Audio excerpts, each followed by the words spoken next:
En la política, la atención es poder.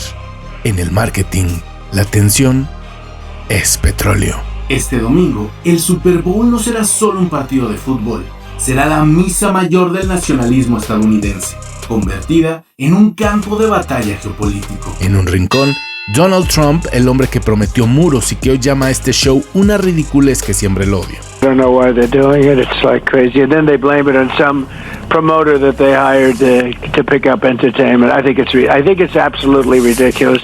En el otro, un joven de Vega Baja, Puerto Rico, que no necesitó cantar en inglés para poner al imperio a sus pies. Bad Bunny contra el establishment. I can host this show because English is not my first language, but I do whatever I want. No es un medio tiempo más, es una invasión simbólica al corazón del sistema norteamericano.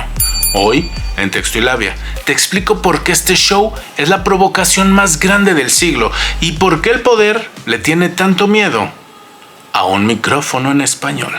Hablemos con la cabeza fría, porque los números no tienen sentimientos, pero sí tienen peso. Hay 63.7 millones de latinos en Estados Unidos. Somos el 19% de la población. Pero aquí está el dato que le quita el sueño a Washington. Si los latinos en Estados Unidos fuéramos un país, seríamos la quinta economía del mundo, superando potencias como Francia o Reino Unido. ¡Voto latino! ¡La igualdad de razas! Benito no llega al Super Bowl a pedir permiso ni a integrarse. Llega como el artista más escuchado del planeta. El 90% de su audiencia global canta sus letras sin entender una palabra de español. I'm doing the Super Bowl halftime show. I'm very happy and I think everyone is happy about it. Esto no es música, es colonización cultural a la inversa. El sueño americano ha cambiado de idioma y el mercado ya eligió a su nuevo rey. El verdadero pánico de la derecha conservadora no es que los latinos escuchen a Benito, es que sus propios hijos lo hacen. Más del 50% de la audiencia de Bad Bunny en Estados Unidos son angloparlantes nativos. El español ya no es el idioma del vecino o del empleado, es el idioma del éxito y de la nueva vanguardia. Por eso, Donald Trump lo llama demoníaco o divisivo. No es la música lo que les molesta, es la pérdida del control. Le temen a Bad Bunny porque él representa el fin de la simulación. Él le dijo al mundo, si no entienden, tienen 4 meses para aprender español. Y el estadounidense nativo, por primera vez en la historia, está pagando por aprender. If you didn't understand what I just said, you have 4 months to learn. Este choque ocurre en un momento oscuro. El discurso de Trump ha escalado amenazas directas de intervención militar en suelo latinoamericano, hablando de misiles contra laboratorios en México y de tratar a nuestros países como campos de tiro. Pero aquí está la paradoja geopolítica. Mientras Washington sueña con enviar tropas al sur, la cultura latina ya envió su ejército al norte.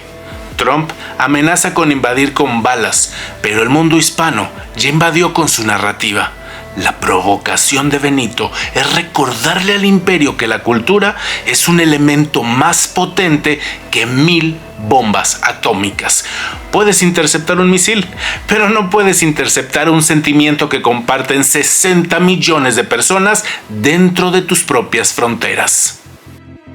Pero esto es mucho más profundo que un pleito político. Es sobre nuestras raíces.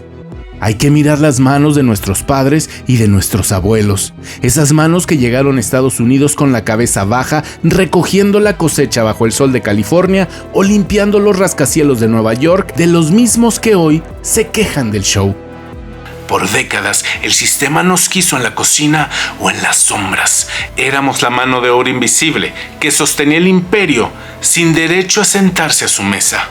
Ver a Bad Bunny en el centro del escenario más caro del mundo es ver a los nietos de esos campesinos sentándose en la cabecera de la mesa del poder. Hoy los latinos no estamos ahí para servir la comida. Hoy somos el plato principal. La puerta de oro no se abrió sola. Se forjó con el sudor de los que nos precedieron y hoy se abre con el orgullo de los que ya no aceptan un no por respuesta. Más que un logro mío, es un logro de todo, demostrando que nuestra huella y nuestra aportación en este país nadie nunca la podrá sacar ni borrar. Al final, no importa si te gusta el reggaetón o la música de Bad Bunny, lo que importa es el síntoma. Bad Bunny en el Super Bowl es la pura estadística de que el poder se ha desplazado. Como latinos, debemos sentirnos orgullosos. Nuestra lengua es hoy el pasaporte de oro.